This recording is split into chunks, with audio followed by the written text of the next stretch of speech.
Tidak semua rezeki datang untuk dimiliki. Ada rezeki yang datang untuk mengikat, dan ada yang datang untuk menagih. Aku tidak pernah memanggil kuntilanak itu, tapi sejak dia berdiri di dekat gerobakku, daganganku selalu habis. Setiap malam setelah itu, aku tidak pernah bisa tidur lagi. Assalamualaikum. Malam ini saya akan bercerita tentang rezeki yang dijaga kuntilanak dan harga yang harus dibayar tanpa pernah disepakati. Sejak subuh itu, hidup Fikri berjalan seperti biasa. Ia bangun sebelum azan, mencuci muka di kamar mandi sempit rumah kontrakannya, lalu menyiapkan bahan dagangan di bawah cahaya lampu redup. Tidak ada yang istimewa. Tangannya bekerja otomatis, pikirannya kosong, dan wajahnya mencerminkan kelelahan yang sudah terlalu lama ia terima sebagai bagian dari hidup. Fikri adalah pedagang kaki lima. Gerobaknya mangkal di pinggir jalan dekat pasar lama, di jalur yang mulai sepi sejak banyak toko tutup dan pembeli beralih ke tempat lain. Setiap hari ia mendorong gerobak dengan harapan sederhana. Dagangan habis, uang cukup untuk makan, dan besok bisa kembali berjualan. Namun harapan itu jarang terwujud sepenuhnya. Dagangan sering tersisa, pembeli datang tak menentu. Kadang ramai sebentar, lalu sepi berjam-jam. Ia terbiasa duduk menunggu sambil memandangi jalan, melihat kendaraan lewat tanpa melirik lapak. Malam-malamnya diisi dengan hitungan uang receh, kekhawatiran tentang sewa kontrakan, dan rasa takut jika suatu hari ia tak bisa lagi bertahan. Istrinya pernah berkata agar ia mencari pekerjaan lain. Tapi Fikri tahu, tak semudah itu. Ia tidak punya ijazah tinggi, tidak punya koneksi, dan tidak punya modal untuk memulai usaha baru. Gerobak itu adalah satu-satunya pegangan hidupnya. Hari itu, hujan turun sejak sore. Gerimis berubah menjadi deras saat langit mulai gelap. Fikri hampir memutuskan pulang lebih awal karena dagangan belum laku banyak dan jalanan mulai sepi. Namun ia tetap bertahan, menunggu 1-2 pembeli terakhir, berharap ada keajaiban kecil sebelum ia menutup lapak. Saat itulah ia melihat perempuan itu. Perempuan berbaju putih berdiri beberapa meter dari gerobaknya. Di bawah lampu jalan yang cahayanya berkedip, rambutnya panjang, hitam, dan terlihat basah. Meski ia tidak memegang payung, tubuhnya terlalu diam untuk seseorang yang berdiri di tengah hujan. Awalnya Fikri mengira itu hanya orang yang berteduh. Ia tidak langsung merasa takut. Di daerah itu, orang-orang sering berhenti sebentar sebelum melanjutkan perjalanan. Tapi ada sesuatu yang membuat pandangannya kembali tertarik ke arah perempuan itu. Perempuan itu tidak bergerak, tidak berjalan, tidak menoleh, hanya berdiri menghadap ke arah gerobaknya. Fikri mencoba mengalihkan pandangan. Ia merapikan dagangan, menutup sebagian wadah agar tidak terkena air hujan. Tapi setiap kali ia menoleh, perempuan itu masih ada di sana, dalam posisi yang sama. Hujan semakin deras, jalanan kosong, lampu kendaraan jarang lewat. Fikri mulai merasa tidak nyaman. Ia berniat memanggil perempuan itu, menanyakan apakah ingin membeli atau sekadar berteduh. Namun kata-kata itu tidak keluar. Ada rasa berat di dadanya, seolah sesuatu menahannya untuk membuka mulut. Beberapa menit kemudian, seorang pembeli datang, lalu satu lagi, dan satu lagi. Dalam waktu singkat, lapaknya yang tadi sepi mendadak ramai. Orang-orang datang dengan wajah tergesa, seolah takut kehabisan. Mereka membeli tanpa banyak bicara. Ada yang membeli lebih dari biasanya. Ada yang bahkan tidak menawar. Sesuatu yang jarang terjadi. Fikri terkejut, tapi senang. Tangannya bergerak cepat melayani pembeli. Sesekali ia melirik ke arah tempat perempuan itu berdiri. Perempuan itu masih ada di sana. Tidak membeli, tidak pergi, hanya berdiri. Saat dagangannya hampir habis, hujan tiba-tiba mereda. Fikri menoleh sekali lagi, berniat memastikan perempuan itu masih di sana. Namun tempat itu kosong, tidak ada siapa-siapa. Seolah sejak awal tak pernah ada seseorang berdiri di bawah lampu jalan itu. Malam itu, Fikri pulang dengan perasaan campur aduk. Dagangannya habis, sesuatu yang jarang terjadi. Uang di sakunya lebih banyak dari biasanya. Ia seharusnya senang, namun bayangan perempuan berbaju putih itu terus terlintas di kepalanya. Di rumah, ia makan dengan lahap. Istrinya tersenyum melihat hasil dagangan hari itu. Untuk pertama kalinya setelah lama, suasana makan terasa lebih ringan. Ada tawa kecil, ada rencana sederhana untuk membeli kebutuhan yang sempat tertunda. Namun ketika malam semakin larut dan tubuhnya meminta istirahat, sesuatu mulai terasa aneh. Fikri berbaring di kasur tipis. Lampu dimatikan, ramesan, tapi matanya tidak mau terpejam. Bukan karena pikiran, bukan karena cemas, ia hanya terjaga. Ia memejamkan mata, mencoba tidur. Beberapa menit berlalu, tidak ada mimpi, tidak ada kantuk. Matanya terbuka kembali tanpa ia sadari. Ia mencoba mengubah posisi tidur. menghadap kiri, lalu kanan, menarik selimut sampai ke dada, menutup mata lebih erat. Namun rasa kantuk tidak datang. Jam dinding berdetak pelan. Waktu berjalan lambat. Fikri bangun, duduk di tepi kasur, mengusap wajahnya. Ia berpikir mungkin tubuhnya belum siap tidur. Ia minum air putih, lalu kembali berbaring. Saat itulah ia mendengar suara. Bukan suara keras, bukan sesuatu yang jelas, hanya seperti suara langkah pelan di luar kamar. Seperti seseorang berjalan tanpa alas kaki. Fikri menahan napas. Ia menajamkan pendengaran. Suara itu berhenti. Ia menunggu beberapa detik. Tidak ada lagi suara. Ia menarik napas panjang dan mencoba menenangkan diri. Mungkin hanya rumah tua yang memuai. Mungkin hanya perasaannya sendiri. Namun sampai subuh, ia tidak tidur sama sekali. Pagi itu ia berangkat berjualan dengan mata merah dan tubuh lelah. Istrinya mengira ia hanya kurang enak badan. Fikri tidak bercerita banyak. Ia sendiri tidak tahu harus berkata apa. Anehnya, hari itu dagangannya kembali ramai.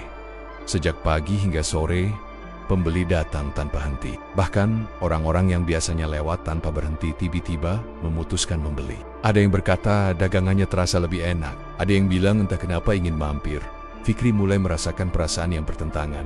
Di satu sisi, ia senang. Di sisi lain, ada rasa tidak tenang yang sulit dijelaskan. Malam kembali datang, dan malam itu hal yang sama terjadi.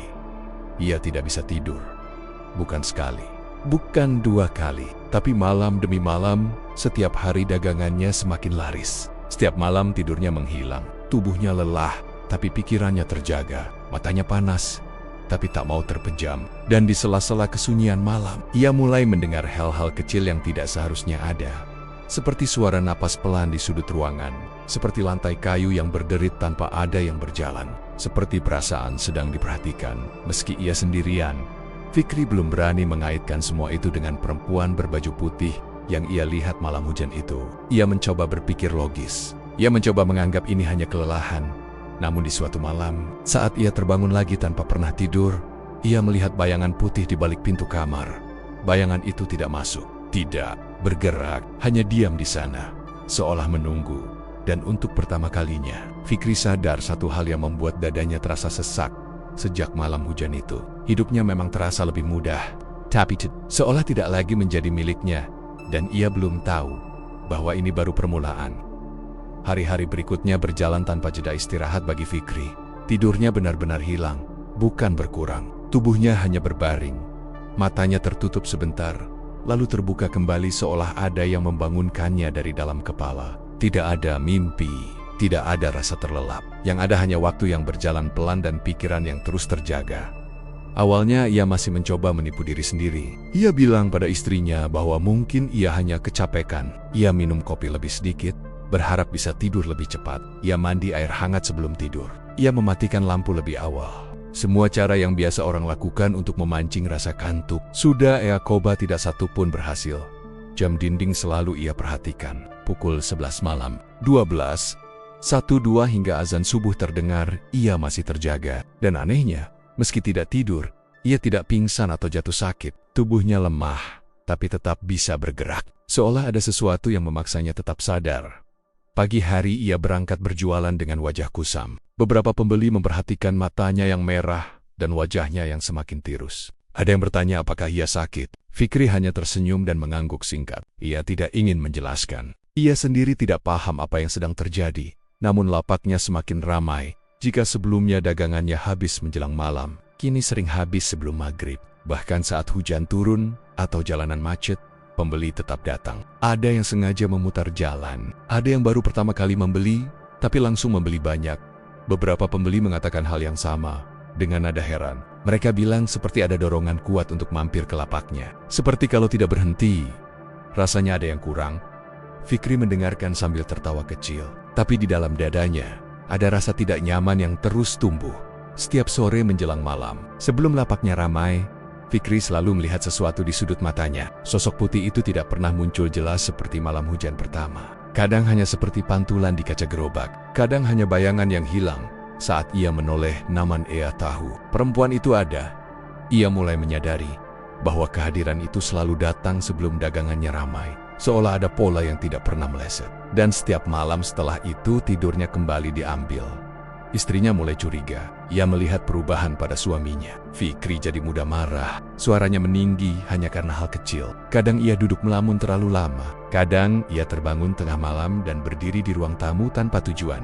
Suatu malam, istrinya bangun dan mendapati Fikri duduk di kursi, menatap pintu rumah yang tertutup. Matanya terbuka lebar, tidak berkedip. Saat ditanya, Fikri hanya menjawab pelan bahwa ia merasa ada yang berdiri di luar. Istrinya membuka pintu. Tidak ada siapa-siapa. Jalan non sepi. Lampu teras menyala seperti biasa. Namun Fikri tetap yakin. Perasaannya mengatakan bahwa sesuatu memang sempat ada di sana. Sesuatu yang menunggu. Hari-hari tanpa tidur mulai mengubah caranya berpikir. Fikri menjadi lebih sensitif terhadap suara. Setiap bunyi kecil terdengar berlebihan. Setiap bayangan terasa mencurigakan. Ia mulai sering merasa jantungnya berdebar tanpa sebab.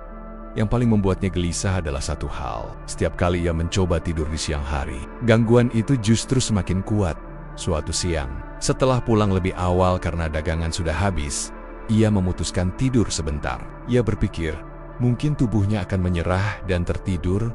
Baru beberapa menit memejamkan mata. Ia merasakan kasurnya seperti ditekan dari ujung kaki. Tekanan itu pelan, tapi jelas. Seolah ada seseorang duduk di sana. Fikri membuka mata dengan cepat. Tidak ada siapa-siapa, tapi rasa dingin menjalar dari kaki ke dada. Ia bangkit dan duduk, napasnya berat. Sejak saat itu, ia tidak pernah lagi mencoba tidur di siang hari. Malam berikutnya, gangguan berubah bentuk. Ia mulai mendengar suara bisikan, bukan suara keras, bukan kata-kata jelas, hanya seperti suara perempuan yang berbicara sangat pelan, seolah berbisik tepat di belakang telinganya. Saat ia menoleh, suara itu hilang. Bisikan itu sering muncul saat ia hampir tertidur. Saat pikirannya mulai kosong, seolah ada sesuatu yang tidak ingin ia. Kehilangan kesadaran sepenuhnya. Fikri mulai takut pada momen ketika matanya terasa berat. Karena di saat itulah, gangguan paling sering datang. Ia tidak menceritakan semua ini kepada siapapun. Ia takut dianggap gila. Ia takut istrinya semakin cemas. Ia memilih memendamnya sendiri. Namun tubuh dan pikirannya mulai menunjukkan tanda-tanda tidak baik di lapak. Ia pernah salah memberikan kembalian. Ia pernah hampir menjatuhkan wajan panas karena tangannya gemetar. Beberapa pembeli memperhatikannya dengan wajah khawatir. Suatu sore, seorang pembeli lama, pria paruh baya yang sering mampir, menatap Fikri lebih lama dari biasanya. Pria itu bertanya dengan suara pelan apakah Fikri sedang punya masalah. Fikri hampir mengatakan yang sebenarnya. Namun kata-kata itu tertahan di tenggorokannya. Ia hanya tersenyum dan berkata bahwa ia hanya kurang tidur. Pria itu mengangguk, lalu berkata satu kalimat yang membuat dada Fikri terasa berat. Kadang, kalau rezeki datang terlalu lancar, ada yang ikut datang bersamanya. Fikri ingin bertanya lebih jauh, tapi pria itu sudah pergi. Kalimat itu terus terngiang di kepalanya hingga malam. Malam itu, Fikri memberanikan diri berbicara dalam hati. Ia tidak tahu kepada siapa ia bicara. Ia hanya berkata pelan, hampir tak bersuara, meminta agar diberi kesempatan tidur. Ia berkata bahwa ia lelah, tidak ada jawaban. Namun malam itu, ia melihat perempuan berbaju putih itu lebih jelas dari sebelumnya. Ia berdiri di ambang pintu kamar. Rambutnya panjang menutupi sebagian wajahnya. Wajahnya pucat, tapi tidak rusak. Matanya terbuka, menatap langsung ke arah Fikri. Perempuan itu tidak masuk, tidak mendekat, hanya berdiri dan menatap. Fikri tidak bisa bergerak. Tubuhnya, ia ingin berteriak, tapi suaranya tidak keluar. Ia hanya bisa menatap balik. Dengan napas terengah, beberapa detik berlalu. Terasa seperti sangat lama. Lalu perempuan itu menghilang begitu saja, seperti asap yang tertiup angin. Setelah itu, Fikri tidak merasakan takut yang meledak-ledak. Yang ia rasakan justru sesuatu yang lebih mengerikan. Ia merasa diawasi. Sejak malam itu, bisikan menjadi lebih jelas. Kadang terdengar seperti perintah singkat, kadang seperti peringatan. Ia tidak selalu mengerti, tapi satu pesan selalu sama: jangan berhenti berjualan. Suatu hari, karena tubuhnya benar-benar lemah, Fikri mencoba tidak membuka lapak. Ia ingin memaksa dirinya istirahat. Ia ingin melihat apa yang terjadi jika ia melawan. Hari itu berjalan tidak tenang. Ia merasa gelisah sejak pagi. Dadanya sesak, kepalanya pusing. Ia merasa seperti ada yang salah, tapi tidak tahu apa. Menjelang sore, ia mendengar suara keras dari luar rumah. Tetangga berteriak. Fikri keluar dan melihat gerobaknya yang diparkir di samping rumah terguling. Beberapa barang pecah. Tidak ada yang melihat siapa yang melakukannya. Tidak ada jejak. Fikri berdiri terpaku. Perasaannya campur aduk antara marah, takut, dan pasrah. Malam itu, meski tidak berjualan, ia tetap tidak bisa tidur. Dan malam itu pula, untuk pertama kalinya, ia mendengar suara perempuan itu dengan jelas. Suaranya tenang, tidak keras. Jangan berhenti. Fikri menutup telinganya, tapi suara itu seperti datang dari dalam kepalanya. Ia mulai menyadari satu hal yang membuatnya gemetar. Ini bukan sekadar gangguan, ini bukan sekadar penampakan. Ada sesuatu yang mengikat hidupnya sekarang, sesuatu yang tidak pernah ia setujui, tapi perlahan mengambil alih. Dan ia belum tahu berapa lama lagi ia bisa bertahan sebelum banner-banner kehilangan dirinya sendiri. Sejak malam perempuan itu berbicara langsung kepadanya, Fikri tidak lagi bisa berpura-pura bahwa semua ini hanya akibat kelelahan. Ia sadar ada sesuatu yang nyata, sesuatu yang mengikuti setiap langkah hidupnya. Dan yang paling membuatnya takut, sesuatu itu tidak pernah meminta izin. Pagi-pagi sekali, sebelum matahari terbit, Fikri sudah terjaga, bukan karena bangun, tapi karena memang tidak pernah tidur. Kepalanya terasa berat seperti diisi kabut. Tubuhnya pegal, tapi anehnya masih bisa bergerak. Ia duduk di tepi kasur, menatap lantai, mencoba mengingat kapan terakhir kali ia benar-benar terlelap. Ingatannya kosong. Istrinya mulai menangis diam-diam. Ia melihat perubahan yang terlalu cepat. Suaminya yang dulu pendiam dan sabar kini sering diam terlalu lama, lalu tiba-tiba marah tanpa sebab. Kadang ia berbicara sendiri, kadang ia menatap sudut rumah dengan wajah tegang, seolah ada sesuatu di sana. Fikri tahu istrinya takut, tapi ia tidak tahu bagaimana menjelaskan semuanya. Setiap kali ia mencoba membuka mulut, kata-kata terasa salah. Ia takut jika ia bercerita, semuanya justru akan semakin buruk. Ia tetap berjualan, bahkan setelah gerobaknya rusak. Ia memperbaikinya sebisanya dan kembali ke tempat biasa. Dan seperti biasa, dagangannya laris, lebih laris dari sebelumnya. Sekarang bukan hanya pembeli biasa yang datang, pedagang lain mulai memperhatikan. Ada yang iri, ada yang heran, ada pula yang mulai menjauh, seolah merasa tidak nyaman berada terlalu dekat dengan lapaknya. Fikri merasakan perubahan itu. Beberapa orang tidak mau duduk lama di dekatnya. Ada yang membeli lalu pergi dengan wajah tegang. Ada yang menoleh ke belakang berkali-kali setelah meninggalkan lapaknya. Suatu sore, seorang ibu yang sedang makan tiba-tiba berhenti mengunyah. Wajahnya pucat. Ia menatap ke arah belakang Fikri dengan mata membelalak. Lalu tanpa berkata apapun, ia bangkit dan pergi meninggalkan makanannya. Fikri menoleh. Tidak ada siapa-siapa, namun ia tahu, ia bisa merasakannya. Perempuan itu ada di sana. Kini perempuan berbaju putih itu tidak lagi bersembunyi. Ia tidak selalu terlihat jelas, tapi kehadirannya terasa nyata. Udara di sekitar Fikri sering terasa lebih dingin. Suara di sekitarnya terdengar lebih jauh. Seolah teredam, bisikan semakin sering datang. Tidak lagi samar. Kadang terdengar saat ia sedang melayani pembeli. Kadang saat ia sendirian membersihkan gerobak. Kadang saat ia menatap uang hasil dagangan. Kata-katanya pendek, tegas, mengikat. Teruskan, jangan pulang cepat, jangan berhenti. Fikri mulai merespons tanpa sadar. Ia mengangguk pelan. Ia memperpanjang jam jualan. Ia menolak libur meski tubuhnya hampir roboh. Ada ketakutan besar jika ia melawan, dan ketakutan itu terbukti tidak sia-sia. Suatu malam, saat hujan turun ringan, Fikri memutuskan pulang sedikit lebih awal, karena kepalanya terasa mau pecah. Baru beberapa langkah mendorong gerobak, rodanya mendadak macet. Ia mencoba menarik, tapi gerobak itu seperti tertahan oleh sesuatu yang sangat berat. Di saat itu, lampu jalan di dekatnya mati, gelap menyelimuti jalan. Hanya suara hujan dan napasnya sendiri yang terdengar. Fikri merasakan hawa dingin di belakang lehernya. Ia tahu tanpa menoleh. Perempuan itu berdiri tepat di belakangnya.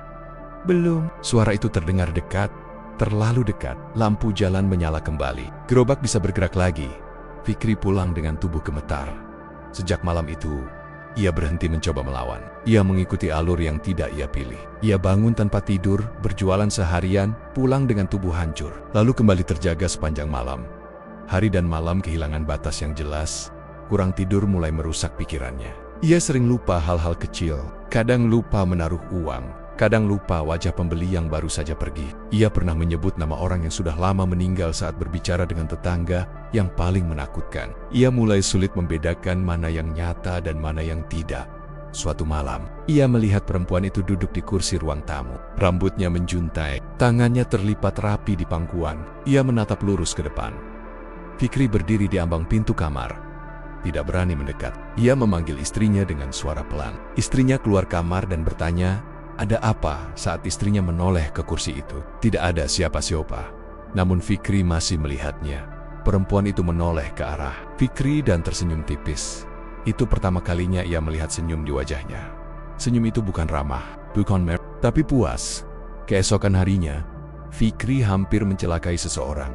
Seorang anak kecil berlari di dekat lapaknya. Dalam pandangan Fikri, wajah anak itu berubah pucat, matanya kosong, dan rambutnya menjuntai panjang seperti perempuan itu. Tanpa berpikir, Fikri mengayunkan tangannya untuk mengusir. Untungnya, seorang pembeli menahan lengannya. Anak itu menangis ketakutan. Orang-orang berteriak, Fikri berdiri terpaku, tidak mengerti apa yang baru saja ia lakukan. Ia dibawa duduk, diberi minum. Orang-orang mulai berbisik. Sejak hari itu, istrinya memaksa Fikri untuk mencari bantuan. Ia mengajak Fikri menemui orang pintar di daerah pinggiran kota. Awalnya Fikri menolak, ia merasa jika ia mencoba memutus ikatan itu, akibatnya akan lebih buruk. Namun ia juga tahu, jika ini terus berlanjut, AI kan benar-benar kehilangan segalanya. Orang pintar itu adalah pria tua dengan wajah tenang. Setelah mendengar cerita Fikri, pria itu terdiam lama. Ia tidak langsung menjawab, ia hanya menatap Fikri dengan sorot mata yang berat. Akhirnya ia berkata pelan bahwa Fikri sedang berada dalam perjanjian yang tidak pernah diucapkan. Perempuan itu, katanya, bukan sekadar penunggu.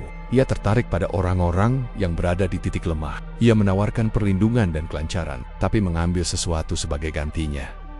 Dalam kasus Fikri, yang diambil bukan uang, bukan darah, tapi kesadaran. Tidur adalah pintu, dan pintu itu sedang ditutup paksa. Orang tua itu berkata bahwa semakin lama Fikri terjaga, semakin besar bagian dirinya yang akan diambil. Sampai suatu hari, tubuhnya akan tetap bergerak, tapi dirinya sudah tidak ada. Fikri mendengarkan dengan tangan gemetar. Ia bertanya apakah ini bisa dihentikan. Pria itu menggeleng pelan. Ia berkata, menghentikan tidak mudah, terutama jika Fikri sudah terlalu lama membiarkan semuanya terjadi. Satu-satunya cara adalah menghentikan sumber ikatan itu. Tapi caranya berbahaya, dan tidak semua orang selamat. Dalam perjalanan pulang, Fikri merasa perempuan itu marah. Udara di dalam rumah terasa berat, lampu sering berkedip. Suara-suara kecil terdengar lebih sering. Malam itu, perempuan itu muncul di kamar lebih lama dari biasanya. Ia berdiri dekat kasur, rambutnya hampir menyentuh lantai. Matanya menatap Fikri tanpa berkedip. Kenapa kau bertanya pada orang lain? Suaranya datar. Fikri ingin menjawab, ingin berteriak, tapi tubuhnya tidak bisa bergerak. Perempuan itu mendekat satu langkah. Ini sudah berjalan, katanya. Jangan ganggu. Untuk pertama kalinya, Fikri merasakan kemarahan darinya. Dan untuk pertama kalinya, ia benar-benar takut bahwa apapun yang ia lakukan selanjutnya tidak akan ada jalan kembali. Karena kini ia tahu satu hal yang paling mengerikan. Perempuan itu bukan hanya menjaga dagangannya, ia sedang menjaga agar Fikri tetap terjaga, sampai tidak ada lagi yang tersisa untuk disadari, dan babak paling gelap dari hidupnya baru saja dimulai. Fikri tidak lagi menghitung hari. Ia juga tidak yakin kapan terakhir kali ia benar-benar tertidur. Waktu baginya berubah menjadi rangkaian panjang tanpa jeda. Siang dan malam hanya dibedakan oleh terang dan gelap, bukan oleh istirahat. Tubuhnya mulai menunjukkan batasnya. Tangannya sering gemetar tanpa sebab. Pandangannya kabur meski matanya terbuka lebar. Kadang ia merasa kepalanya ringan seperti melayang. Lalu tiba-tiba berat seolah akan pecah. Namun ia tetap bangun, tetap bergerak, seolah ada sesuatu yang memaksanya bertahan di ambang sadar. Istrinya semakin putus asa. Ia melihat suaminya seperti orang lain. Fikri jarang menatap mata siapapun. Ia sering salah menyebut nama. Kadang ia duduk diam berjam-jam, lalu mendadak berdiri dan berjalan mondar-mandir tanpa tujuan beberapa kali. Istrinya mendapati Fikri berdiri di depan pintu rumah pada tengah malam, memegang gagang pintu, tapi tidak membukanya. Saat itu, Fikri hanya menjawab pelan bahwa ia sedang mendengarkan. Istrinya tidak mendengar apa-apa, namun Fikri mendengar banyak hal. Suara langkah di atap, suara kain diseret di lantai, suara napas yang terlalu dekat untuk diabaikan. Di antara semua itu, suara perempuan itu tetap paling jelas. Tidak selalu berbicara, tapi selalu hadir, seperti bayangan yang tidak pernah menjauh di lapak. Keadaan semakin tidak terkendali. Dagangan Fikri kini selalu habis, bahkan sebelum ia benar-benar siap membuka. Orang-orang datang dengan wajah kosong. Ada yang berdiri lama sebelum memesan, seolah menunggu izin. Ada yang menoleh ke belakang sebelum pergi, dengan wajah pucat dan keringat dingin. Pedagang lain mulai menjauh. Tidak ada yang mau berjualan terlalu dekat dengannya. Beberapa memilih pindah tempat. Mereka bilang Udara di sekitar lapak Fikri terasa tidak enak, terlalu dingin, terlalu berat. Fikri menyadari semua itu, tapi ia tidak peduli lagi. Fokusnya hanya satu, terus berjualan, terus bergerak, terus terjaga. Setiap kali rasa lelah menyerang dan pikirannya mulai kosong, perempuan itu muncul lebih jelas. Seolah ia menjaga agar Fikri tidak pernah jatuh sepenuhnya ke dalam gelap suatu sore. Fikri melihat pantulan di kaca gerobaknya, bukan wajahnya sendiri, melainkan wajah perempuan itu, berdiri tepat di belakangnya. Rambutnya menjuntai, matanya menatap lurus. Fikri tidak terkejut. Ia hanya menunduk dan terus bekerja.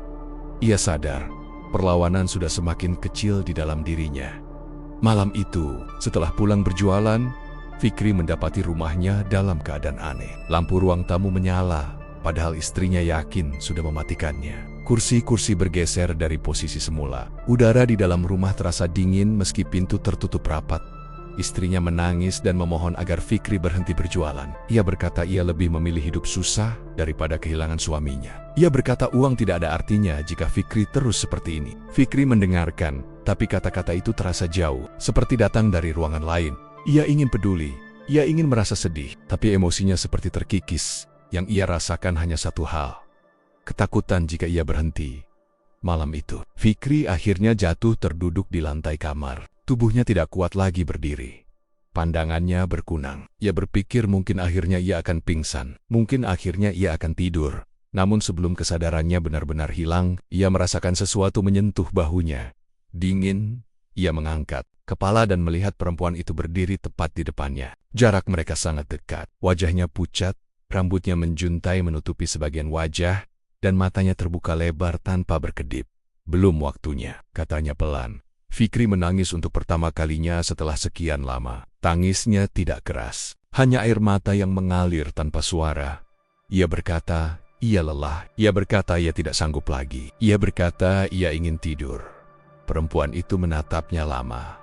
Tidur bukan untukmu, katanya. Bukan sekarang. Keesokan harinya, kondisi Fikri memburuk drastis. Ia mulai kehilangan kendali di depan umum. Ia berbicara sendiri saat melayani pembeli. Ia tertawa tiba-tiba, lalu marah tanpa sebab. Ia pernah mengusir pelanggan karena merasa pelanggan itu menatapnya terlalu lama.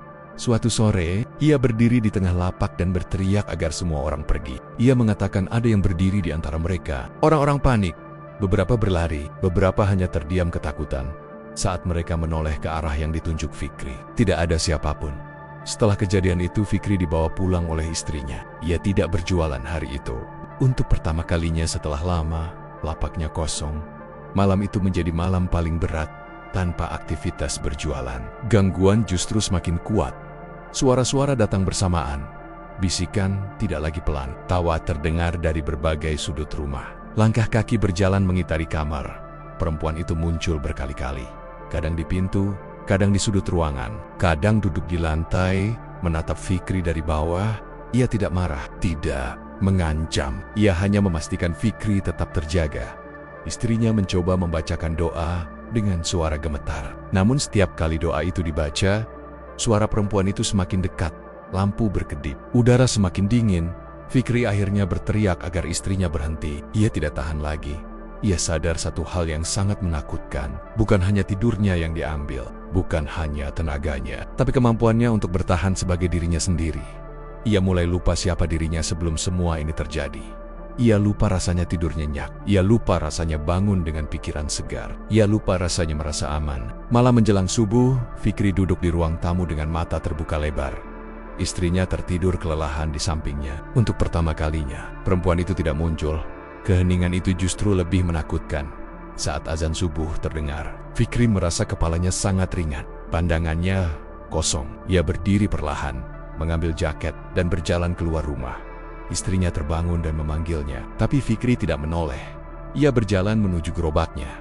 Tangannya bergerak otomatis. Ia mendorongnya ke tempat biasa. Ia membuka lapak seperti biasa. Namun di dalam dirinya ada sesuatu yang berbeda. Ia tidak lagi merasa takut. Ia tidak lagi merasa lelah. Ia tidak lagi merasa apapun. Perempuan itu berdiri di bawah lampu jalan, seperti malam pertama. Kali ini ia tersenyum. Bukan senyum tipis, senyum puas. Fikri berdiri di lapaknya, menatap lurus ke depan dengan mata terbuka lebar. Dan di dalam tubuh itu, kesadarannya perlahan menghilang. Bab ini bukan akhir, tapi ini adalah saat di mana Fikri hampir sepenuhnya hilang. Dan satu langkah terakhir, tinggal menunggu waktu. Pagi itu, Fikri membuka lapak seperti biasa. Tangannya bergerak tanpa ragu, seolah tubuhnya masih mengingat semua rutinitas meski pikirannya sudah jauh tertinggal. Matahari belum tinggi, tapi beberapa orang sudah berdiri menunggu. Mereka tidak berbicara, mereka hanya menatap dagangan kembali habis sebelum siang. Tidak ada rasa senang, tidak ada rasa bangga. Di wajah Fikri hanya ada ekspresi kosong, seperti orang yang sedang menunggu sesuatu tanpa tahu apa. Beberapa pembeli merasa tidak nyaman. Mereka memperhatikan mata Fikri yang terbuka lebar, jarang berkedip. Saat ditanya, Fikri menjawab singkat, sering tidak sesuai pertanyaan. Kadang ia hanya menatap tanpa suara. Namun orang-orang tetap datang, seolah ada dorongan yang tidak bisa mereka jelaskan. Istrinya datang ke lapak siang itu. Ia memaksa diri untuk menjemput Fikri pulang. Ia tidak ingin membiarkannya sendirian lebih lama. Wajahnya pucat, matanya sembab karena kurang tidur dan terlalu banyak menangis. Ia memegang tangan Fikri dan memintanya pulang. Tangannya dingin, terlalu dingin. Fikri menoleh perlahan. Ia menatap istrinya lama, seolah sedang berusaha mengingat siapa perempuan di depannya. Beberapa detik berlalu sebelum akhirnya ia berkata pelan bahwa ia belum selesai. Padahal dagangan sudah habis. Istrinya menangis. Aemi, ia berkata semua ini harus berhenti. Ia berkata lebih baik mereka pergi dari tempat itu. Pindah, mulai dari nol.